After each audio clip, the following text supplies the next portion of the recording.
قال الله تبارك وتعالى أعوذ بالله من الشيطان الرجيم بسم الله الرحمن الرحيم ما أصاب من مصيبة في الأرض ولا في أنفسكم إلا في كتاب من قبل أن نبرأها إن ذلك على الله يسير لكي لا تعصوا ولا ما فاتكم ولا تفرحوا بما آتاكم واللہ لا يحب كل مختال فخور الذين يبخلون ويأمرون الناس بالبخل ومن يتولى فإن الله هو الغني الحميد لقد أرسلنا رسلنا بالبينات وأنزلنا معهم الكتاب والميزان ليقوم الناس بالقسط وأنزلنا الحديد فيه بأس شديد ومنافع للناس وليعلم الله من ينصره ورسله بالغيب إن الله قوي عزيز. اور جو بھی پہنچتی ہے کسی طرح کی کوئی مصیبت، دکھ، تکلیف، رنج، الم فی الارض زمین میں ولا فی انفسکم، اور جو کچھ پہنچتا ہے تمہاری اپنی جان کے اندر دکھ، تکلیف، پریشانی، الا فی کتاب من قبل ان نبرأها، مگر یہ سب کچھ ایک کتاب میں لکھا ہوا ہے اس سے پہلے کہ ہم یہ ساری کائنات کو پیدا کریں. ان ذالک علی اللہ یسیر، یقیناً یہ بات اللہ تعالیٰ کے لیے بہت ہی آسان ہے. لکی لا تعصوا علی ما فاتکم، تاکہ تم دکھ برداشت نہ کرو، افسوس نہ کرو، پریشان نہ ہو اس بات پر جو تم سے ختم ہو گئی، رہ گئی، جو تم سے فوت ہو گئی شے. ولا تفرحوا بما آتاکم، اور نہ اس بات پر فخر محسوس کرو، خوشیوں کا اظہار کرو، نہ اس بات پر تم اپنے کوئی بڑائی کا اظہار کرو جو اللہ نے تم کو دے دی ہے. واللہ لا يحب كل مختال فخور، اللہ تعالیٰ بالکل محبت نہیں کرتا ہر اس بندے سے جو فخر کرنے والا اور اکڑنے والا ہے. الذین یبخلون ویأمرون الناس بالبخل، وہ لوگ جو خود بخیلی کرتے ہیں اور لوگوں کو حکم دیتے ہیں بخل کا. ومن یتولی فإن اللہ هو الغنی الحمید، اور جو بندہ ہمارے ان باتوں سے منہ پھیر جائے، ان باتوں پر یقین نہ کرے یا ان چیزوں کو وہ نہ سمجھ پائے، تو اللہ تبارک تعالیٰ وہ غنی ہے، بے پرواہ ہے، اس کو کسی کی کوئی پرواہ نہیں. کوئی کرے گا تو اپنے لیے کرے گا، نہیں کرے گا تو اپنا نقصان کرے گا. الحمید، وہ آپ کے آپ خود بخود تعریف کیا گیا ہے، کسی بندے کو اس کی تعریف کرنے کی کوئی ضرورت نہیں، نہ وہ کسی کی تعریف کا محتاج ہے. لقد ارسلنا رسلنا، یقیناً ہم نے بھجوایا ہے ہم نے اپنے رسولوں کو بالبینات، کھلے کھلے دلائل دے کر. وانزلنا معہم الکتاب، اور ہم نے ان انبیاء کے ساتھ نازل کی ہے کتاب. والمیزان، اور میزان ترازو بھی ان کے ساتھ اتارا ہے. لیقوم الناس بالقسط، تاکہ لوگ انصاف پر قائم رہیں. وانزلنا الحدید، اور ہم نے لوہا بھی نازل فرمایا ہے. فیہ باس شدید، اس کے اندر بہت ٹھوس پن ہے، بہت قوت، طاقت ہے. ومنافع للناس، اور لوگوں کے لیے فائدہ بخش بھی بہت ہے. ولیعلم اللہ من ینصرہ، اور تاکہ اللہ تبارک تعالیٰ ظاہر کر دے ہر اس بندے کو جو اللہ تبارک و تعالیٰ کی مدد کرتا ہے اور اس کے رسولوں کی مدد کرتا ہے بالغیب، بغیر دیکھے گئے. ان اللہ قوی عزیز، بے شک اللہ تبارک تعالیٰ قوت والا ہے، عزیز، اور اپنے معاملات میں وہ غالب ہے، کوئی بندہ اس کو مغلوب نہیں کر سکتا، کوئی بندہ اس کو اپنے پیچھے چھڑا کے بھاگ نہیں سکتا۔ بات چل رہی تھی کہ تم اللہ تبارک تعالیٰ کی مغفرت کی طرف دوڑو جو تمہارے رب کی طرف سے ہے، اور اس جنت کی طرف دوڑو جس کی چوڑائی آسمانوں اور زمینوں کے جتنا ہے۔ اعدت للذین آمنوا باللہ ورسولہ، وہ زمین، وہ جنت اس لیے بنائی گئی ہے تاکہ جو بندہ اللہ اور اس کے رسولوں پر ایمان لے آئے گا اس کو وہ جنت دی جائے گی۔ ذالک فضل اللہ، یہ اللہ کا فضل ہے، یؤتیہ من یشاء، جس کو چاہتا ہے وہ دیتا ہے، واللہ ذو الفضل العظیم، اللہ بہت بڑے فضل والا ہے۔ اس کے ساتھ ہی یہ بات بھی ذکر فرمائی کہ اللہ تبارک تعالیٰ بہت بڑے فضل والا ہے، جس کو چاہتا ہے وہ اپنا فضل و کرم عطا کرتا ہے، اور جو تمہیں دکھ پہنچتا ہے، کوئی بھی مصیبت وہ زمین میں کسی بھی جگہ پر آ جائے، کوئی سیلاب آ جائے، طوفان آ جائے، نقصان کی کوئی بھی صورت پیدا ہو جائے، ولا فی انفسکم، اور جو دکھ تکلیف تمہارے اپنی جان میں آ جائے، خود ذاتی طور پر بندے کو بیماری لگ جائے، کوئی دکھ پہنچ جائے، حادثہ ہو جائے، حادثہ ہو کہ اس کا ذاتی طور پر اس کے جسم کا نقصان ہو جائے یا جسم کا فائدہ ہو جائے، الا فی کتاب من قبل ان نبرہا، مگر وہ سب کچھ وہ لکھا ہوا ہے کتاب میں اس سے پہلے کہ ہم اس پوری کائنات کو پیدا کریں، وہ سب کچھ لکھ دیا گیا ہے۔ ان ذالک علی اللہ یسیر، اللہ تبارک تعالیٰ پر یہ بات بہت آسان ہے، اس لیے کہ اس کو سب کچھ کا علم ہے، جو کچھ اس نے کرنا ہے اس نے اپنی پلاننگ کے ساتھ اس کو لکھ دیا، اس پلاننگ کے تحت ہی یہ سب کچھ ہو رہا ہے۔ سورج چڑھتا ہے تو اس کی پلاننگ کے مطابق، سورج غروب ہو جاتا ہے تو اس کی پلاننگ کے مطابق، جس دن اس کی پلاننگ کا آخری دن ہوگا وہ سورج کو فرمائے گا کہ مشرق سے چڑھنے کی بجائے وہ مغرب سے چڑھ جائے۔ جس علاقے میں مغرب سے چڑھتا ہے اس علاقے میں وہ مشرق سے چڑھ جائے گا، جہاں وہ شمال سے چڑھتا ہے پھر وہ جنوب سے چڑھنا شروع ہو جائے گا، جہاں جنوب سے چڑھتا ہے پھر وہ شمال کی طرف پھر جائے گا۔ یہ سارے کا سارا نظام اللہ تبارک تعالیٰ کے ہاتھ میں ہے، اس کی اپنی پلاننگ ہے۔ تمہیں اپنے دکھ اور اپنے سکھ پر کوئی افسوس اور غم، کوئی خوشی اور اپنے آپ میں فخر و تکبر محسوس نہیں کرنا چاہیے، یہ سارے کا سارا نظام اللہ تبارک تعالیٰ کا ہے، وہ چلا رہا ہے۔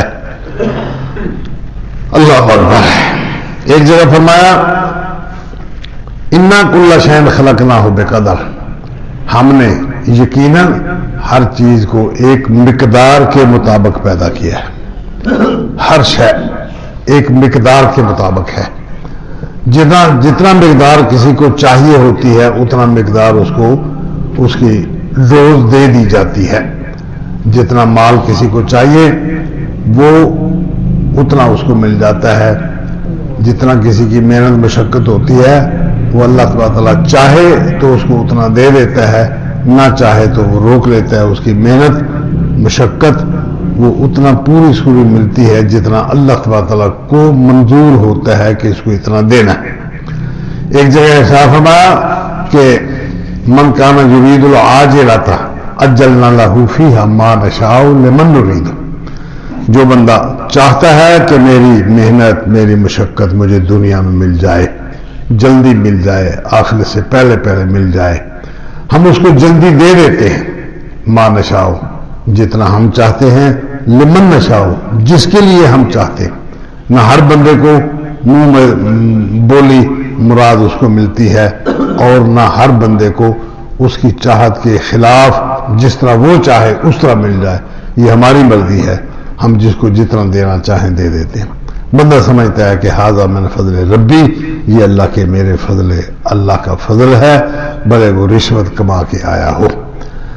ھذا من فضل ربی، یہ میرے رب کا فضل ہے جو مجھے اس نے دیا، حالانکہ وہ حرام کما کے آیا ہے، سود کما کے آیا ہے، سود دے کے آیا ہے، سود لے کے آیا ہے، لیکن وہ اس کو سمجھتا ہے کہ میرے اللہ کا فضل ہے۔ یہ بہت بڑی غلطی ہے بندے کی کہ جس بندے کو 4 پیسے میسر آ جاتے ہیں دنیا میں، اس کو فراوانی مل جاتی ہے دنیا میں، وہ سمجھتا ہے کہ اللہ تبارک تعالیٰ مجھ پر راضی ہے، حالانکہ یہ بات نہیں ہے۔ اللہ تبارک تعالیٰ نے دنیا کو آزمائش کے لیے پیدا کیا ہے، دنیا میں بندے کو بھجوایا ہے آزمائش کے لیے۔ اللہ تعالیٰ آزمائش دے کرتا ہے، ہم آزماتے ہیں بندے کو دکھ میں بھی، سکھ میں بھی، دے کر بھی، چھین کر بھی، اس کو خوشیاں دے کر بھی آزماتے ہیں، اس کو دکھ دے کر بھی آزماتے ہیں۔ ہر لمحے بندہ اپنے امتحان کے مقام پر بیٹھا ہے، اس کا پرچہ لکھا جا رہا ہے کہ خوشیوں میں اس بندے نے میری نافرمانی کتنا کی، فرمانبرداری کتنا کی، دکھ سکھ میں اس نے میرے ساتھ کیا رویہ رکھا، میرے ساتھ کیا تعلق رکھا۔ بس یہ اللہ تعالیٰ کا منشا بندے کو پیدا کرنے کا یہ ہے۔ بندہ سمجھتا ہے کہ آج کل میرے ہاتھ کھلے ہو گئے، کھانا پینا وافر ہو گیا، بال بچے کافی ہو گئے، زیادہ جائیداد مل گئی، اللہ بڑا راضی ہے، بڑا خوش ہے۔ اس کو اپنے عمل پر غور کرنا چاہیے کہ میرا عمل اگر اللہ تعالیٰ کی رضا کے مطابق ہے تو پھر بندہ سمجھے کہ واقعتاً اللہ مجھ پر راضی ہے، اس لیے اس نے مجھے توفیق دی ہے۔ اور اگر وہ نماز چھوڑ دیتا ہے، روزہ چھوڑ دیتا ہے، کوئی دکھ تکلیف نہیں ہے، ویسے ہی اپنی تن آسانی کے لیے کچھ نہیں کرتا، تو اس کا مطلب یہ نہیں ہے کہ اللہ تعالیٰ اس پہ راضی ہے، اس نے اس کو مال دے دیا، دولت دے دی، فراوانی دے دی۔ یہ بالکل سوچ غلط ہے بنیادی طور پر۔ اور جس پر اللہ تعالیٰ کوئی مصیبتوں کا رستہ کھول دیتا ہے، دکھ آ جاتا ہے۔ کل گھر کا ایک فرد فوت ہو گیا، آج دوسرے کی ٹانگ ٹوٹ گئی، پرسوں کسی اور مصیبت میں گرفتار ہو گیا، اب وہ تھک گیا، کہتا ہے اللہ کی ناراضگی آ گئی، اللہ تعالیٰ ناراض ہو گیا۔ نہیں بھائی، اللہ کی ناراضگی نہیں ہے، اللہ کی ناراضگی نہیں ہے، نہ اللہ کی رضا ہے۔ یہ سب کچھ جو کچھ اس نے دیا ہے، جو کچھ اس نے کیا ہے، یہ اس کی پلاننگ کے ماتحت ہے۔ آپ دیکھیں کہ اللہ کی ناراضگی اس کے سبب کیا ہو سکتا ہے۔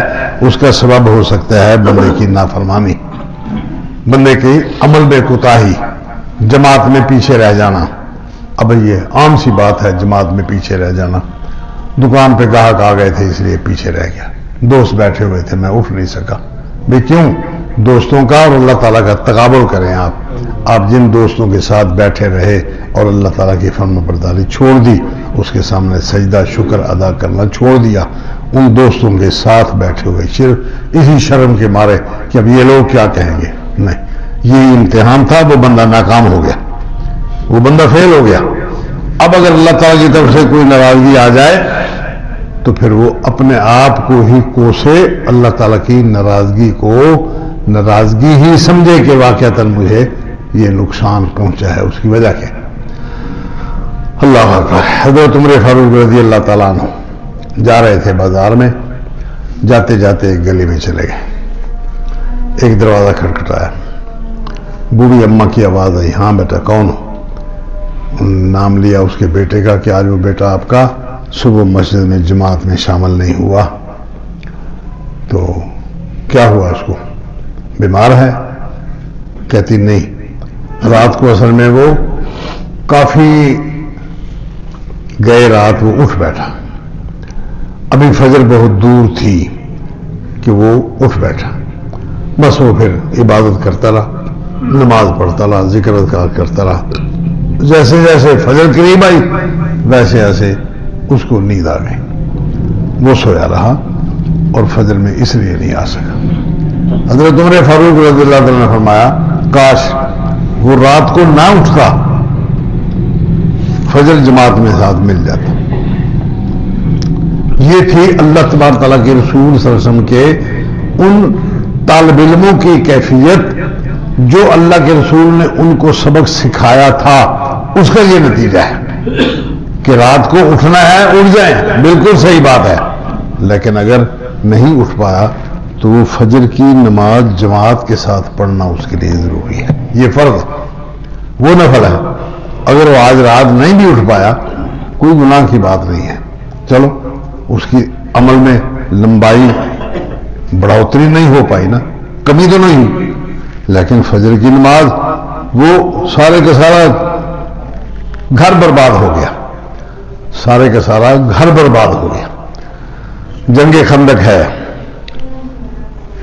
زور کی نماز رہ گئی, عصر کی نماز نہیں پڑھ سکے, مغرب کی نماز بھی نہیں پڑھ پائے, عشاء کی نماز کے قریب قریب جا کر فارغ ہوئے.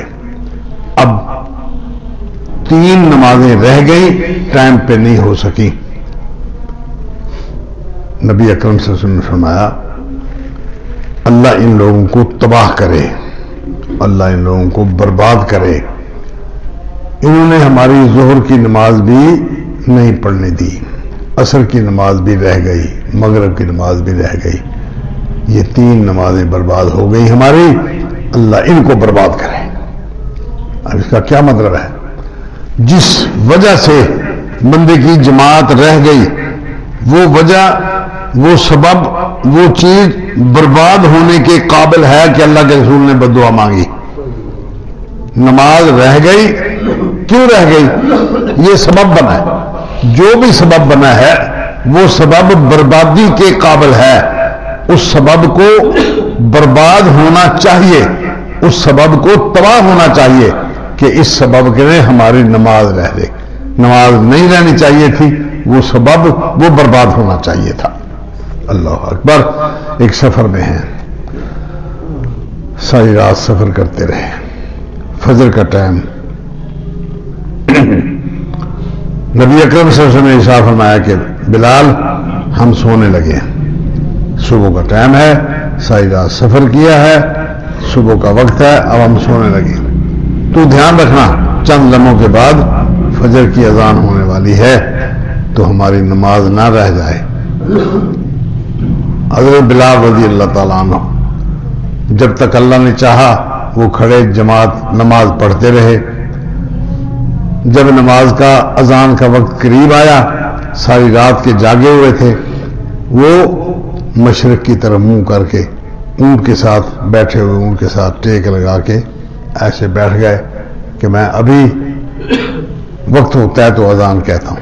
اللہ کی قدرت, تھکا ہوا بندہ اونٹ کے ساتھ ٹیک لگ گئی, نیند آ گئی. ادھر سورج نکل آیا, جاگے ہی نہیں, پتہ ہی نہیں رہا. سب لوگ سوئے ہوئے ہیں, حضرت بلال بھی سوئے ہوئے ہیں. اٹھے حضرت عمر فاروق رضی اللہ تعالیٰ پہلے سب سے اٹھے. اب نبی اکرم صلی اللہ علیہ وسلم کو آواز دے کے جگایا نہیں جا سکتا, ادب آداب کے خلاف ہے, اللہ تبارک تعالیٰ کے حکم کے خلاف ہے. اب جگانا بھی ضروری ہے کہ بہت دیر ہو گئی, سورج نکل آیا. اب انہوں نے کیا کہا؟ اللہ اکبر, اللہ اکبر, اللہ اکبر, اللہ اکبر, اللہ اکبر. نبی صلی اللہ علیہ وسلم بیدار ہو کہ آواز کہاں سے آ رہی. دیکھا تو سورج نکلا ہوا ہے. نبی اکرم صلی اللہ علیہ وسلم نے ایک جملہ ارشاد فرمایا, فرمایا اٹھو یہاں سے بھاگو, اس وادی میں شیطان آ گیا ہے. اور ساتھ ہی حضرت بلال رضی اللہ تعالیٰ عنہ کی معذرت بھی ذکر فرمائی. میں دیکھا ہے آپ نے, حضرت بلال رضی اللہ تعالیٰ عنہ مشرق کی طرف منہ کر کے بیٹھ گئے تھے کہ وقت ہو جائے گا, میں اذان کہہ دوں گا. شیطان آیا, اس نے تھپکی دی, حضرت بلال رضی اللہ تعالیٰ عنہ کو سلا دیا, ہماری نماز رہ گئی. اب یہاں سے نکلو, اس وادی میں شیطان ہے, ہم یہاں نماز نہیں پڑھیں گے, اگلی وادی میں چل کے پڑھیں. اس کا مطلب کیا ہے؟ جس گھر میں بندہ سویا ہوا ہے, فجر کی اذان ہو گئی, ٹائم گزر گیا, جماعت کے ساتھ نماز رہ گئی, اس کا مطلب یہ ہے کہ اس گھر کے اندر شیطنت کی حکومت ہے, وہاں شیطان کا بسیرا ہے, شیطان وہاں رہتا ہے. اب یا تو بندہ شیطان کو وہاں سے ختم کرے, یا پھر آپ خود شیطان کے ساتھ نتی رہے. کس طرح؟ اللہ تبارک تعالیٰ کا, اس کے رسول صلی اللہ علیہ وسلم کا اس راستے کا ساتھ چھٹ گیا اور شیطان کے راستے کا ساتھ مل گیا, شامل ہو گیا بندہ. صرف اتنی سی بات. رات کو آدھی آدھی رات تک 2 بجے تک ڈرامے دیکھے جا رہے ہیں، فلمیں دیکھی جا رہی ہیں، دوست احباب ہیں ان کے ساتھ گپ شپ ہو رہی ہے، یا دوست احباب ہیں ان کے ساتھ بیٹھے مجلس ہو رہی ہے. اب یہ کیا، یا تو ان کا ساتھ چھوٹے گا یا پھر اللہ تعالیٰ کے رسول صلی اللہ علیہ وسلم کا رستہ چھوٹے گا. بات صرف دل کو سمجھانے والی ہے، چونکہ ہم مسلمان ہیں، کسی اور کو ہم کہہ نہیں سکتے کچھ. ہم مسلمان ہیں، اسلام قبول کیا ہے، تو پھر یا الذین آمنوا ادخلوا فی السلم کافہ، اسلام میں آنا ہے تو پورے اسلام میں آؤ. یہ کیا بات ہے کہ ادھورے پیچھے رہ گئے، کچھ آگے آ گئے، کچھ پیچھے رہ گئے، آدھے آگے رہ گئے، آدھے پیچھے رہ گئے. یہ غلط طریقہ ہے. اسلام میں آنا ہے تو پورے اسلام میں داخل ہو جاؤ. یہ ہے اصل مقصود. اللہ اکبر. اس لیے فرمایا کل لن یصیبنا الا ما کتب اللہ لنا، ہمیں کوئی دکھ کوئی سکھ نہیں پہنچ سکتا مگر وہی چیز ہمارے اوپر آئے گی جو اللہ پاک نے ہمارے لیے لکھ دی ہے اور لکھ کر دی ہے. هو مولانا اللہ فلیتوکل المؤمنون، مومنوں کو چاہیے کہ اللہ پر توکل کریں. وہ ہمارا مولا ہے، وہ ہمارا سرپرست ہے، ہمارا ولی وارث ہے. جو کچھ اس نے ہمارے لیے لکھ دیا ہے وہی کچھ ہمیں مل رہا ہے. جو تکلیف آئی ہے وہ اسی اللہ کی طرف سے.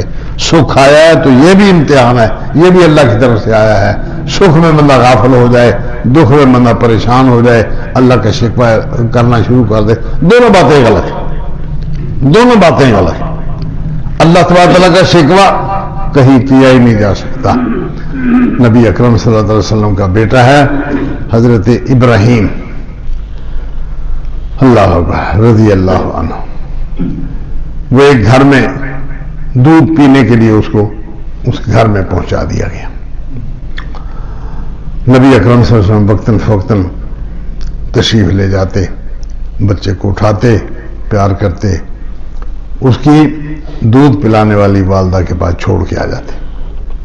ایک دفعہ آپ کو اطلاع ملی کہ بچہ بیمار ہے اور زیادہ بیمار ہے، کھینچ کے سانس لیتا ہے. نبی اکرم صلی اللہ علیہ وسلم وہاں تشریف لے گئے. حضرت عبد الرحمن بن عوف، حضرت سعد رضی اللہ تعالیٰ عنہ، حضرت 1-2 صحابی اور بھی ساتھ، وہ بھی وہاں ساتھ ہی ہیں، چلے گئے. بچے کو اٹھا کے لایا گیا. نبی صلی اللہ علیہ وسلم بیٹھے ہوئے ہیں، گود میں لا کے رکھ دیا گیا. اب بچہ کھینچ کے سانس لے رہا ہے، کھینچ رہا ہے. اخیر اسی طرح ایک ہٹکی آئی، بس بچہ ختم ہو گیا. نبی اکرم صلی اللہ علیہ وسلم بچے کو خطاب کر رہے ہیں، بیٹا تیرے جانے کا ہمیں بہت دکھ ہے، لیکن ہم اپنی زبان سے وہ کچھ نہیں کہیں گے جس سے ہمارا اللہ ناراض ہو جائے، جس سے ہمارے اللہ کا شکوہ ظاہر ہو رہا ہو. اللہ تبارک تعالیٰ کی ہم شکایت نہیں کر سکتے. اللہ پاک نے جو کچھ کیا ہے ہمارے ساتھ وہ بالکل ہو کر رہنے والا تھا. اس کی منشا یہی تھی، اس کی رضا یہی تھی، وہ یہی چاہتا تھا، اس نے کر لیا. ہم اس کی رضا پہ راضی ہیں، ہم کچھ بھی نہیں کہتے. اللہ تعالیٰ کا جس سے کوئی شکوہ ہو ہم وہی کچھ کہیں گے جس سے اللہ راضی ہو. اس لیے فرمایا ہو وہ مولانا، وہ ہمارا مولا ہے. اللہ فلیتوکل المؤمنون، مومنوں کو چاہیے کہ اللہ پر بھروسہ کریں. کل لن یصیبنا الا ما کتب اللہ لنا، جو ہمارے لیے لکھ دیا گیا ہے اللہ نے وہ ہمارے ساتھ وہی کچھ کر لیا. نبی اکرم صلی اللہ علیہ وسلم نے ارشاد فرمایا، امام بخاری اور امام مسلم رحمہ اللہ نے ایک روایت نقل فرمائی، ارشاد فرمایا کہ اللہ پاک نے قلم پیدا کیا، قلم پیدا کیا. فرمایا لکھ. عرض کیا اللہ کیا لکھوں؟ فرمایا لکھ جو کچھ قیامت تک ہو کر ہونے والا ہے وہ ہر شے لکھ دے، ہر شے لکھ دے. ریت کے ذروں کی تعداد بھی لکھ دے، جس بندے نے جہاں پیدا ہونا ہے وہ بھی لکھ دے، جتنا عرصہ اس نے زندہ رہنا ہے وہ بھی لکھ دے، جو کچھ اس نے کھانا پینا ہے وہ بھی لکھ دے، اور ایک ایک بندے کی پوری تفصیل لکھ دے. پھر اس کو آگے تقسیم کیا. نبی صلی اللہ علیہ وسلم نے ارشاد فرمایا 40 دن تک نطفہ رحم میں رہتا ہے، اس کے بعد وہ رحم کے ایک سائڈ میں چپک جاتا ہے، تھوڑا بڑا ہوتا ہے، پھر وہ اس طرح ہو جاتا ہے جس طرح چبائی ہوئی بوٹی، دانتوں کے ساتھ چبائی ہوئی بوٹی نرم و نازک بن جاتی ہے۔ اس کے بعد پھر اللہ تعالیٰ حکم دیتا ہے، یہ ان تینوں مقامات کی مدت ایک ہی جتنا ہوتی ہے، 40 دن وہ 40 وہ 40 وہ۔ اس کے بعد فرمایا فرشتوں کو بھیجوایا جاتا ہے، فرشتہ آ گیا، اللہ کیا لکھو؟ وہ اس کو لکھ دیتا ہے، سعادت مند ہے، بد نصیب ہے، اللہ کا فرمانبردار ہوگا یا اللہ کی نافرمانی کرنے والا ہوگا، لکھ دیا گیا۔ اچھا جی، کھائے گا کیا؟ لکھ دیا گیا۔ پھر رہے گا کہاں؟ لکھ دیا گیا۔ ایک ایک قدم قدم کا حساب لکھ دیا گیا۔ بولے گا کیا کچھ؟ اسی وقت لکھ دیا گیا۔ کتنی گالیاں دے گا؟ لکھ دیا۔ کتنے سچی باتیں کرے گا؟ لکھ دیا گیا۔ ہر شے جو کچھ دنیا میں ہو سکنے والا ہے اس بندے کے لیے ہر شے لکھ دی گئی۔ اب اسی طریقے پر ہوگا جو اللہ پاک نے لکھ دیا ہے۔ اور یہ لکھا کب گیا؟ میں اس کائنات کو پیدا کرنے سے 50,000 سال پہلے کسی بندے کے خواب و خیال میں بھی نہیں تھا کہ اس بندے کے ساتھ کیا ہونے والا ہے۔ یہ اللہ کا منصوبہ ہے، اللہ تعالیٰ کا منصوبہ ہے، وہ اس نے لکھ دیا۔ 50,000 سال بعد اللہ پاک نے اس منصوبے کو شروع کیا، پہلے پلاننگ کر لی، اس پلاننگ میں لکھ دیا گیا۔ نبی اکرم صلی اللہ علیہ وسلم نے، حضرت علی رضی اللہ تعالیٰ فرماتے ہیں کہ آپ صلی اللہ علیہ وسلم نے فرمایا، ما منکم من احد، تم میں کوئی بندہ بھی نہیں، وقد کتب مقعدہ من النار، آگ میں اس کا ٹھکانہ لکھ دیا گیا، جنت میں اس کا ٹھکانہ لکھ دیا گیا کہ یہ بندہ جنت میں جائے گا، جنت کے فلاں حصے میں رہے گا، فلاں فلاں چیزیں اس کو ملیں گی، یہ بندہ جہنم میں جائے گا، یہ کچھ کرے گا، یہ اس کی کرتوتیں ہوں گی، ان کرتوتوں کے بعد اس کو جہنم میں جانا پڑے گا، پھر یہ جہنم میں جا کے کہاں رہے گا، سب کچھ لکھ دیا گیا۔ قال اعملوا کل میسر۔ اچھا، لوگوں نے کہا یا رسول اللہ تو پھر عمل کاہے گا؟ بس ٹھیک ہے، جو اللہ نے لکھ دیا ہونا تو وہی کچھ ہے جو اللہ نے لکھ دیا، اسی طرح ہو جائے گا، بات ختم ہو گئی۔ اب ہم خام خواہ کے اپنے آپ کو تکلیف میں مبتلا کریں، آدھی آدھی رات کو اٹھ کے نمازیں پڑھیں، فجر میں ٹھنڈے پانی سے وضو بنائیں، پھر ہم مسجد میں جائیں، جماعت میں امام صاحب کبھی لمبی کبھی مختصر قرات کر کے ہمیں فارغ کر دیتا ہے، یہ سب کچھ تکلف کرنے کی کیا ضرورت ہے؟ لکھ دیا گیا، میں ٹھیک ہے، لکھ دیا گیا۔ آپ نے فرمایا کہ ہم توکل کر لیتے ہیں، عمل کی ضرورت نہیں رہی۔ آپ نے فرمایا نہیں، توکل نہ کرو، قال اعملوا، عمل کرو، فکل میسر، ہر بندے کو آسانی پہ آسانی دی گئی ہے، لما خلق لہ، اس کام کی جس مقصد کے لیے اس کو پیدا کیا گیا، اس کو اسی کام کرنے کی سہولت مہیا کی گئی ہے۔ سعادت مند، اس کو سعادت کی آسانی پیدا کی گئی، نیک بندے کو نیکی کی توفیق عنایت کی گئی ہے، وہ عمل کرتا رہتا، اور برے بندے کو برائی کی توفیق مل جاتی ہے، آسانی ہو جاتی ہے۔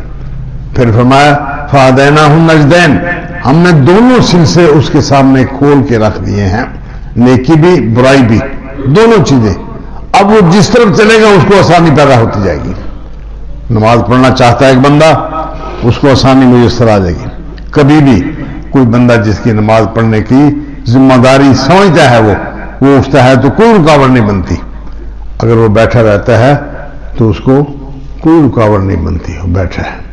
اب ایک بندہ بیٹھا ہے، گپوں میں بیٹھا ہے، دوست یاروں میں بیٹھا ہے، کسی برے کام میں اچھے کام میں بیٹھا ہے، وہ کام اس کو اچھا لگتا ہے، وہ بیٹھا ہے، اگر وہ چھوڑ دے تو اس کے لیے کوئی رکاوٹ نہیں ہوگی، کوئی مشکل نہیں ہوگی۔ یہ بندہ خود کرتا ہے، بس یہ کام کر لوں، یہ بازی لگا لوں، اس کے بعد چلیں، یہ گاہک نپٹا لوں، اس کے بعد جاؤں گا، یہ کام کر لوں، اتنا سا ہے بس یہ کام کر لوں، پھر آگے جا.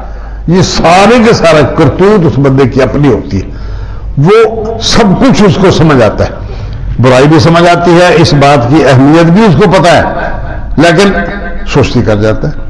نتیجہ کیا نکلتا ہے؟ کوئی نہ کوئی پاسا خراب ہو جاتا ہے، پھر کہتا ہے اوہو یہ کیا ہوا. نبی اکرم صلی اللہ علیہ وسلم نے ارشاد فرمایا کل میسر، ہر بندے کو آسانی پیدا کی گئی ہے. اللہ یعلم ما تحمل کل انثی، اللہ جانتا ہے جو کچھ کسی مادہ کے پیٹ میں ہے. وما تغیض الارحام وما تزداد، رحم مادر کے اندر جانے کے بعد جو چیز اس کے اندر بڑھتی رہتی ہے اس کی بڑھوتری کا بھی اس کو الگ الگ پتہ ہے کہ فلاں چیز اس کے پیٹ میں ہے وہ کس حد تک بڑھی ہے، وما تغیض، اور کس حد تک وہ کم ہو رہی ہے. اس کی بڑھوتری معمول کے مطابق چل رہی ہے یا اس کی بڑھوتری بچے کی پیٹ کے اندر اس کے معمول سے ختم ہو گئی ہے، کم ہو گئی ہے. وہ بچہ کون سا حصہ اس کے سر کا، اس کے جسم کا کون سا حصہ کیا اس کو نقصان پہنچا ہے، کیا اس کو فائدہ، پیٹ کے اندر جہاں کوئی بندہ نہیں معلوم کر سکتا وہاں اس کو پتہ چلتا ہے کہ یہ کیا ہے، کہاں جا رہا ہے، کون سی چیز اس کے اندر اثر انداز ہوئی ہے کہ اس کا نقصان ہوا ہے، کون سی چیز اس کے اندر نقصان اس کے فائدے کا باعث بنی ہے، کون سی خوراک ماں نے کھائی ہے کہ اس کو دکھ پہنچا ہے، کون سی خوراک ماں نے کھائی ہے کہ اس کو تکلیف نہیں ہوئی. اللہ تعالی وما تزداد، اور جو بڑھوتری ہو رہی ہے اس کا بھی پتہ ہے. وکل شیء عنده بمقدار، اور ہر شے اس کے پاس ایک مقدار کے مطابق ہے، وہ مقدار سے آگے نہیں جانے دیتا، اس مقدار سے کمی نہیں ہونے دیتا، وہ اپنے حساب سے چلا رہا ہے دنیا کو. عالم الغیب والشہادہ، وہ غیب بھی جانتا ہے، موجود جو چیزیں ان کو بھی جانتا ہے. الکبیر المتعال، وہ بہت بڑا ہے، المتعال ان ساری کائنات سے بلند و بالا ہے. الم نخلقکم من ماء مہین، کیا ہم نے تمہیں کو ایک کمزور ہلکے پتلے ایک پانی کے قطرے سے پیدا کیا ہے. فجعلناہ فی قرار مکین، پھر ہم نے اس کو ایک مضبوط مکان پر اس کو رکھ دیا. الی قدر معلوم، پھر ایک مقدار ایام کی، ٹائم کی، منٹوں کی، سیکنڈوں کی، وہ مقدار کے مطابق ہم نے وہاں رکھا. فقدرنا فنعم القادرون، ہم نے اس بچے کے پیدا ہونے کا ایک مقدار مقرر کر لی ہے، اس کی صحت کے اعتبار سے، اس کے پیٹ کے اندر بیماری کے اعتبار سے. وہ سب کچھ فرشتے کو کہا جاتا ہے لکھ دو اس کو، سب کچھ لکھ دیتا ہے. وہ سعادت مند ہے تو وہ بھی لکھ دیتا ہے، بد نصیب ہے تو وہ بھی لکھ دیتا ہے، وہ اچھا رہے گا وہ بھی لکھ دیتا ہے، وہ کمزور رہے گا وہ بھی لکھ دیتا ہے، جنت کے کام بھی لکھ دیتا ہے، جہنم کے کام اگر وہ کرنے والا ہے تو وہ سب کچھ اس کو لکھ دیا جاتا ہے، اور پھر اس کے ساتھ اس کو سہولت دے دی جاتی، سہولت دے دی. آپ اندازہ کریں بنی اسرائیل میں ایک بندہ ایک کم 100 بندوں کو قتل کر چکا ہے، ایک کم 100 بندوں کو قتل کر چکا ہے. اس کے لیے یہ کام کتنا آسان تھا، اس کے لیے یہ کام کتنا آسان تھا. بندہ مار دیا، کوئی پوچھنے والا نہیں. ایک مارا، 2 مارے، 10 مار دیا، اور پھر کہیں تو جا کے روکے گا. وہ پورا 100 پوری مقدار ایک بندے کی کم وہ پوری کر چکا. بلاخر اس کو خیال آیا کہ یار یہ بہت ظلم ہوا ہے، زیادتی ہو گئی، لیکن کوئی پوچھنے والا نہیں. ماحول ایسا ہے، اس کا اپنا معاشرہ ایسا ہے، اس کی چودر ایسی ہے، اس کے پاس وسائل ایسے ہیں، اس کو میسر ہے، ہر چیز اس کے لیے سامنے آسان ہے. اپنے دکھ کا اظہار کرتا ہے ایک بندے کے سامنے کہ یار میں بہت ظلم کر چکا ہوں، کوئی توبہ کی صورت ہے؟ کہتے واہ، 100 چوہے کھا کے بلی حج کو چلی، اب وہ کیسے اس کو جنت میں جسرا سے. انہوں نے کہا چل تو بھی چل، ہماری تلوار ختم، پار کر دیا. لیکن وہ اندر کا انسان جو دکھی ہو چکا تھا وہ پھر زیادہ دکھی، پھر وہ کسی اور کے پاس گیا. اس نے ہاں تیرے لیے ہے توبہ کا تو دروازہ کھلا ہے، میں کیا کروں؟ یہاں سے چھوڑ کر دوسری جگہ چلا جا. تیرا یہ ماحول، تیرا یہ معاشرہ، تیری یہ آسانیاں، تیرا یہ کاروبار مملکت کا جو تو چلا رہا ہے، یہاں سے اس کو سب کچھ چھوڑ کر الگ ہو جا، پھر جا کے شاید تیرے لیے آسانی پیدا ہو جائے. اب اللہ تعالیٰ نے بخشش کا بہانہ بنانا تھا، بنا دیا. بالآخر وہ پورا فاصلہ طے نہیں کر پایا، اللہ تبارک تعالیٰ کو مداخلت کرنا پڑی کہ پچھلی زمین پیچھے رہ جائے، اگلی زمین ذرا قریب آ جائے. وہ اتنا ہی آگے بڑھ گیا جتنا وہ گرتے ہوئے اس نے اپنے پاؤں کے انگوٹھے زمین میں پھنسا کے اپنے ہاتھوں کے ذریعے کسی جھاڑی کو پکڑ کر وہ 1 انچ آگے بڑھا، وہی انچ اس کے کام آ گیا. اب یہ ہے تقدیر، یہ ہے تقدیر. اس پر راضی جو بندہ کر رہا ہے، اگر وہ نافرمانی ہے تو اس کو بچنا ہے. ہمیں یہ تقدیر کا حکم دے کر، یہ بات سمجھا کر پھر ایک حکم ارشاد فرمایا، کل میسر، ہر بندے کو آسانی پیدا کی گئی ہے. ہر بندے کو دکھ کی بھی آسانی ہے، سکھ کی بھی آسانی ہے، گناہ کی بھی آسانی ہے، نیکی کی بھی آسانی ہے. لیکن کرنا کیا ہے؟ آپ اس پر نہ جائیں کہ میرے لیے سکھ دین میں ہے یا بے دینی میں ہے. یہ آپ کو حکم نہیں ہے اس بات کا. آپ کو حکم ہے کہ جو کچھ آپ کو بتایا جا رہا ہے اس کے مطابق عمل کریں. بس آپ کی کوشش، محنت، مشقت، تگ و دو وہ اسی بات کی ہونی چاہیے کہ اللہ کا یہاں یہ فرمان ہے، رسول اکرم صلی اللہ علیہ وسلم کا یہاں یہ فرمان ہے، اس کے مطابق عمل کرنا ہے. وہ اپنی حد المقدور، اپنی سستی کو چھوڑ دے اور حد المقدور اپنی آخرت کو سامنے رکھ کر پھر وہ عمل کرے. کل میسر، اس کے لیے آسانیاں پیدا کر دی گئی ہیں. جس بندے کو اللہ تعالیٰ نہیں چاہتا، قرآن مجید نے ایک مقام پر ذکر کیا ہے، جنگ بدر کے موقع پر، جنگ تبوک کے موقع پر، جنگ تبوک کے موقع پر کچھ لوگ، حکم تھا سب کو کہ کوئی بندہ پیچھے نہ رہے. اب رہنے والے 3-4 بندے وہ پیچھے رہ گئے. جو لوگ بیمار تھے، ذہنی طور پر جانا نہیں چاہتے تھے، وہ اللہ کے رسول صلی اللہ علیہ وسلم کی خدمت میں آئے، یا رسول اللہ ہمارا گھر بالکل شہر سے الگ ہے، چوری چکاری کا خطرہ ہے، اگر کوئی نہیں رہے گا ہمارے گھر میں تو رات کو ہمیں ڈاکے کا، چوری کا خطرہ ہے، لہذا مجھے اجازت دی جائے اور میں جاؤ. قرآن میں یہ پورا نقشہ کہتے ہیں. واپسی جب آئے تو پھر وہ لوگ آگے کہ جی وہ یہ بات تھی جی، یہ بات تھی جی، یہ وجہ تھی، یہ وجہ. فرمایا آپ کا معاملہ اللہ کے سپرد ہے. میں نے جب کہہ دیا تھا کہ یہاں کسی کو نہیں رہنا، ہر بندہ اپنے اپنے موقع پر میسر آئے، جو کچھ ہے وہ لے کر چلے. آپ رہ گئے، آپ جانے آپ کا کام، آپ جانے آپ کا اللہ، میں نے حکم دے دیا تھا.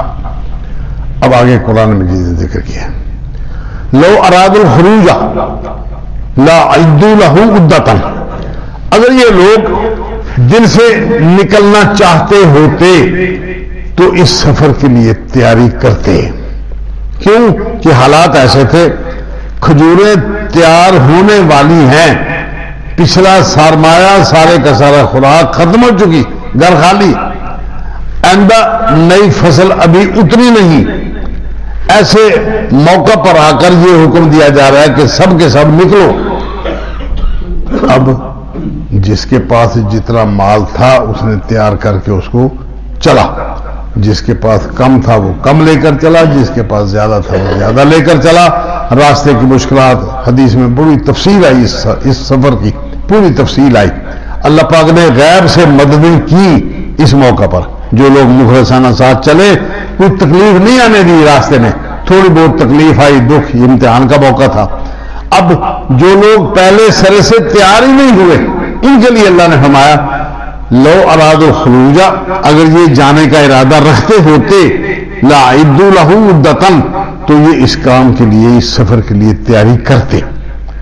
ولکن کرہ اللہ انبعاثہم، لیکن اللہ تعالیٰ کو ان کا اٹھ کے جانا سرے سے ناپسند تھا، اس لیے ان کو توفیق نہیں ملی.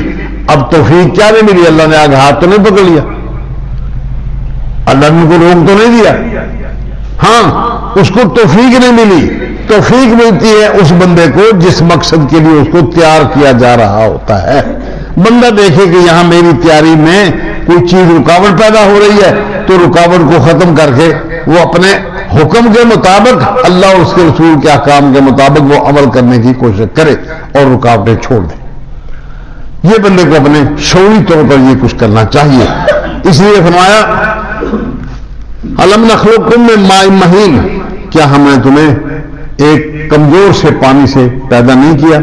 فجعلناہ فی قرار مکین، پھر ہم نے اس کو ایک مضبوط محفوظ جگہ پر قرار دیا، اس کو الی قدر معلوم، ایک معلوم مقدار کے مطابق، ایک مقدور ٹائم کے مطابق. فقدرنا فنعم القادرون، ہم نے پھر اس کا اندازہ لگایا، اس کی تقدیر اس کو لکھ کر دے دی کہ تم نے یہ کچھ کرے گا، یہ کچھ ہوگا، اس کا انجام یہ ہوگا. اب یہ بندے کو انجام کار کا بتایا نہیں گیا، بندے کو یہ حکم دیا گیا کہ آپ نے فلاں وقت فلاں نماز پڑھنی ہے، فلاں وقت صدقہ کرنا ہے، فلاں بندہ اس کے سامنے اس پوزیشن میں آئے گا، اس کو ترس آئے گا، یہ پیسے دے گا نہیں دے گا، یہ پتھر دل بن جائے گا، کسی کے دکھ اور سکھ میں شریک نہیں ہو پائے گا، یہ کسی کی شادی بیاہ میں کسی کی غمی خوشی میں شریک نہیں ہوگا، اس لیے کہ اس کو فلاں مفاد سامنے آ جائے گا، فلاں مفاد. یہ سارے کی ساری چیزیں پھر اس کے اپنے سامنے آ جاتی ہیں، وہ جس کو ترجیح دے کے ادھر نکل جائے. اگر اللہ کی نافرمانی ہے تو گیا کام سے، اور اگر فرمانبرداری ہے تو پھر اس کا مقصد جو تھا وہ حل ہو گیا. اللہ اکبر. پھر ایک جگہ پر فرمایا المومن القوی، طاقتور مومن، قوت والا مومن، بہادر مومن، وہ جرأت والا مومن، کام کرنے والا مومن، وہ اللہ اور اس کے رسول کو وہ زیادہ پسند ہے بندہ. المومن القوی، قوی مومن، طاقتور، جو کچھ کرنا چاہتا ہے وہ کر لے، وہ مومن خیر بھلائی والا ہے. وَأَحَبُّ إِلَى اللَّهِ مِنَ الْمُؤْمِنِ الضَّعِيفِ، کمزور مومن کے مقابلہ میں اللہ تعالیٰ کو وہ طاقتور مومن پسند ہے، جرأت والا. وَفِي كُلٍّ خَيْرٌ، اگرچہ وہ کمزور بھی مومن ہے، طاقتور بھی مومن ہے، دونوں ہی اللہ تعالیٰ نے ان کے اندر خیر برکت رکھی ہے، اس لیے تو ان کو ایمان دیا. اگر وہ ایمان سے خالی ہوگا تو گیا کام سے. ایمان دیا ہے ان کو، اب اس کی بندے کی اپنی جرأت ہے، اپنی کوشش ہے، اپنی محنت مشقت ہے. جو بندہ جرأت کر کے آگے بڑھ جاتا ہے وہ اللہ کو زیادہ پسند ہے کمزور مومن کے مقابلہ میں. وفی کل خیر، اور ہر ایک میں مومن ایمان کی وجہ سے اس کے اندر خیر ہے. احرص علی ما ینفعک، تو لالچ رکھ، لالچ کر ایسے کام کا جو تجھ کو فائدہ پہنچانے والا ہے. واستعن باللہ، اور اس کام کے کرنے سے پہلے اللہ سے مدد مانگ لے، اللہ سے مدد مانگ لے. اور اس کا پھر طریقہ کار سکھایا جو ہم عام طور پر بھول جاتے ہیں، توجہ نہیں کرتے. نبی صلی اللہ علیہ وسلم نے ارشاد فرمایا کہ مؤذن اذان کہتا ہے، اب وہ اذان کہتا ہے اللہ اکبر اللہ اکبر، اس کو چاہیے کہ مومن اذان سن کے وہ اسی طرح وہ اذان کہتا رہے. جہاں جا کے مؤذن کہتا ہے حی علی الصلاح، جہاں جا کے مؤذن کہتا ہے حی علی الفلاح، نماز کی طرف آ جاؤ، کامیابی کی طرف آ جاؤ. اب بندے کے کام میں آواز آ گئی، نیکی کی آواز آ گئی، اس نے دعوت دے دی. اب اگر بندہ اپنے کاروبار میں پھنسا رہا، اپنے معاملات میں پھنسا رہا، اس نے کانوں کو نہیں کھولا، اس طرف توجہ نہیں کی، تو کچھ بھی پلے نہ پڑا. اور اگر اس طرف توجہ کر لی تو اللہ کے رسول نے فرمایا ایسے موقع پر جب یہ مؤذن کہے تو پھر وہ کہے کہ اللہ لا حول ولا قوت الا باللہ، ہمیں نیکی کرنے کی ہمت اور جرأت نہیں جب تک اللہ ہمیں توفیق نہ دے دے. یہ ہے استعانت. ہمیں برائی سے بچنے کی توفیق نہیں جب تک اللہ توفیق نہ دے دے. جب یہ بندہ بات کر لیتا ہے تو اس نے اپنی باغ ڈور اللہ کے سپرد کر دی. اب اللہ اس کے دل میں یہ جذبہ پیدا کرے گا کہ وہ اٹھے گا، کاروبار چھوڑے گا، بھاگے گا، دوڑے گا، وہ جماعت کے ساتھ مل جائے. لیکن انہوں نے سنا ہی نہیں، سنی انسنی کر دی، بات ختم ہو گئی، اپنے کام میں مست رہو. ٹھیک ہے، 4 پیسے تو اس نے کما لیے، لیکن انجام کار کیا ہوا؟ غلط ہو گیا، نتیجہ خراب ہو گیا. فرمایا فاستعن باللہ، اللہ سے مدد مانگ لے، جو چیز تو کرنا چاہتا ہے اس سے مدد مانگ لے. اللہ اکبر. اس حد تک مدد مانگنے کیا اللہ کے رسول صلی اللہ علیہ وسلم نے فرمایا کہ بندہ ہر وقت اللہ تعالیٰ سے مدد مانگتا رہے، حتیٰ کہ ایک بندے کے جوتے کا تسمہ ٹوٹ گیا. اب جوتے کا تسمہ کوئی حیثیت نہیں اس کی، 5 روپے کا نہ ہوگا 10 روپے کا ہوگا، غریب سے غریب آدمی مل جائے گا. کوئی 2-4 دن کے لیے دکان سے ادھار بھی لے سکتا ہے وہ بندہ، اپنا جوتا ٹھیک کر لے. لیکن فرمایا یہ سب کچھ کرنے کے لیے پہلے وہ اللہ تعالیٰ سے مدد مانگے کہ یا اللہ میری یہ ضرورت ہے، اب یہ کمی ہو گئی ہے میرے لیے، تو میری مدد فرما. اس کو تسمہ مل جائے گا، اس کو ماچس کی ڈبیا مل جائے گی دکان سے. آج پیسے نہیں ہیں تو 4 دن بعد دے دیے جائیں گے. اسی محلے میں دکاندار رہتا ہے، اسی محلے میں بندہ رہتا ہے، دونوں کو اعتماد ہے، لیکن وہ سب کچھ اعتماد کی بات ہے، ہو جائے گا. اس پہ فکر کرنے کی ضرورت نہیں. پہلے اللہ سے معافی مانگ، اللہ تعالیٰ سے مدد مانگ کہ یا اللہ میرے جوتے کا تسمہ ٹوٹ گیا ہے، میری ماچس ختم ہو گئی ہے، چولہا بند ہو گیا ہے، کھانا پکانا ہے، بچے کھائیں گے، یہ میری ذمہ داری ہے، اللہ تو میری مدد کر. اب 4 آنے کی 1 روپے کی 10 روپے کی کوئی بات نہیں ہے، لیکن بندے کو اللہ تبارک تعالیٰ کے اپنے آپ کو سپرد کرنا ہے، اللہ تبارک تعالیٰ کے ساتھ اس کا تعلق جوڑنا ہے. فرمایا فاستعن باللہ، اللہ تعالیٰ سے مدد مانگ، ولا تعجز، عاجز نہ بن جا. اللہ تعالیٰ سے مدد مانگنے کے لیے عاجز نہ ہو جا. تو اللہ تبارک تعالیٰ سے مدد مانگنے میں جرأت کر، اپنی عاجزی، کمزوری اور اپنا نہتھا پن نہ دکھا اللہ کو. وَإِنْ أَصَابَكَ شَيْءٌ فَلَا تَقُلْ لَوْ إِنِّي فَعَلْتُ كَانَ كَذَا وَكَذَا. اور اگر اس سب کچھ کے باوجود دکھ آ گیا ہے، آپ نے مانگ لی ماچس اللہ تعالیٰ سے، ہم نے مانگ لی ماچس، مانگ لیا تسمہ، پیسہ مانگ لیا، ضرورت اللہ کے سامنے پیش کر دی، اس کے باوجود اللہ نے مدد نہیں کی. وہ جو ہم چاہتے تھے، بیمار کو ہماری نمازیں، ہمارے روزے، ہمارے سجدے میں پڑھ پڑھ کے دعائیں مانگنا، یہ اس بیمار کے لیے فائدہ مند ثابت نہیں ہو رہا. وہ دن بدن کمزور ہوتا جا رہا ہے، دن بدن اس کے خرابی بڑھتی جا رہی ہے. بلاخر وہ 2 دن کے بعد ہو دو گے. اچھا اگر ایسا ہو جائے، لا تقل، تو یوں نہ کہے لو انی فالتو لکانا کذا ہوگا، کاش کہ ہم ایسا کر لیتے تو اس طرح نہ ہوتا یا اس سے بہتر نتائج آ جاتے.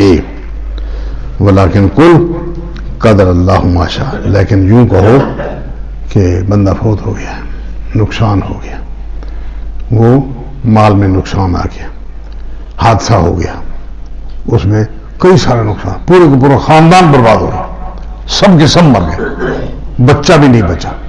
سمجھے نا، بچہ بھی نہیں بچا. اب جو عزیز اقربا، دکھ تو کتنا ہے. دعائیں مانگی تھیں، جاتے ہوئے آیت الکرسی پڑھ کے ان کو چلایا تھا، جاتے ہوئے اللہ کی امان نے دیا تھا، اللہ کی سپرد کیا تھا، بس وہ برباد ہو گئے. حادثہ ہوا، سب کچھ ختم ہو گئی بات. اب فرمایا یوں نہ کہ اگر ایسا ہو جاتا تو ہم ایسا کر لیتے تو یہ نتیجہ نکلتا نہ. فرمایا کہو کیا، قدر اللہ، اللہ تعالیٰ نے جو مقدر میں لکھا تھا، ماشاء، جو اس نے چاہا، فعلا، اس نے کر دیا. جو اس نے چاہا تھا وہ اس نے کر دیا.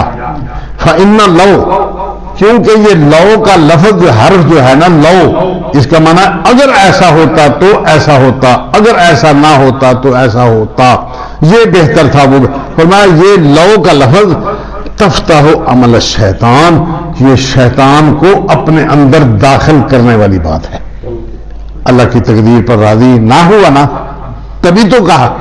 اب آپ کو کیا پتا کہ اللہ تعالیٰ کو کیا منظور تھا اس کے اس کارخانہ قدرت کے اندر، اللہ تعالیٰ نے اس کو کس طرح چلانا ہے، کن لوگوں کو کس وقت اچانک اٹھا کے لے جانا ہے، کہ ان کی جگہ پر اس نے کس کس بندے کو مزید کیا توفیق دینی ہے اس کے اندر، یہ اس کا کام ہے، وہ کر رہا ہے.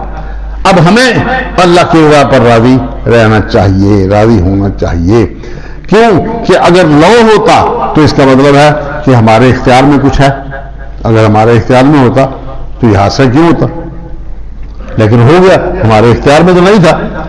ہم نے دعائیں مانگی اللہ تعالیٰ سے، بدلہ نہیں بچا، بیماری میں وہ ختم ہو گیا بندہ، اس کا پلاننگ یہی تھی، اس پر راضی رہنا چاہیے۔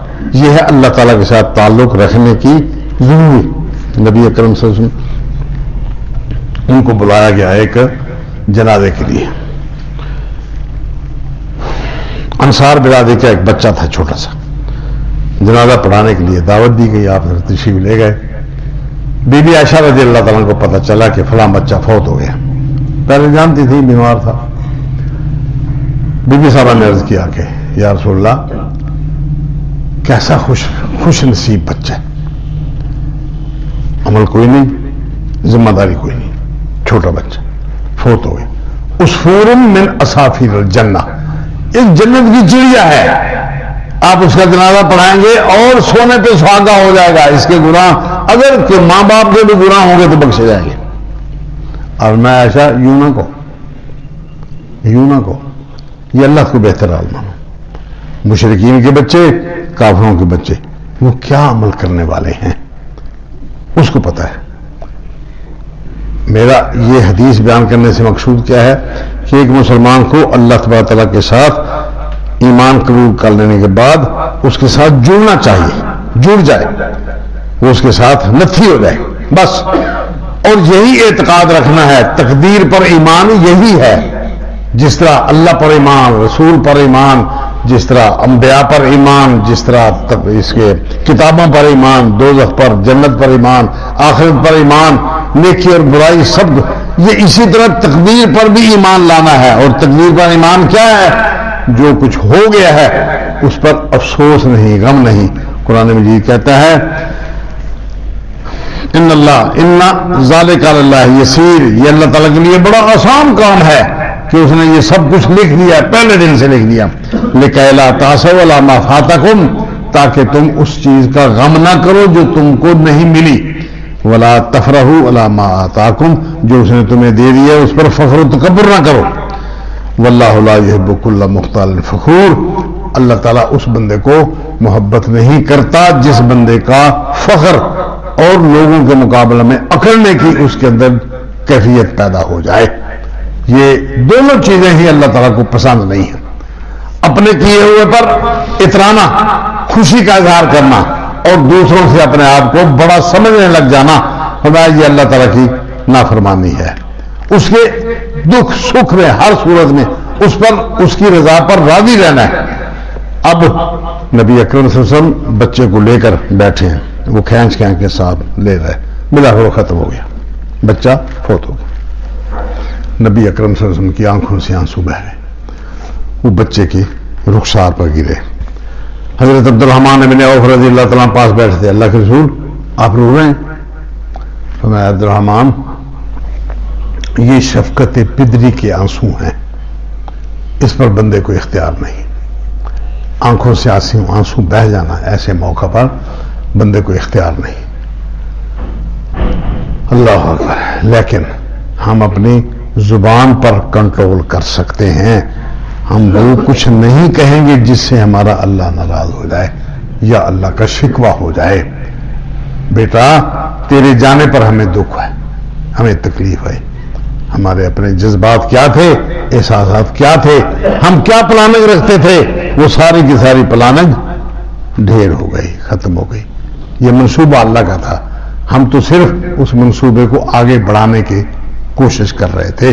اللہ پاک ہمیں سب کو اپنے دین کی سمجھ عطا فرمائے، اس کے مطابق عمل کی توفیق اور جرأت عنایت کرے۔ اقول قولی ھذا وآخر دعوانا الحمد للہ رب العالمین۔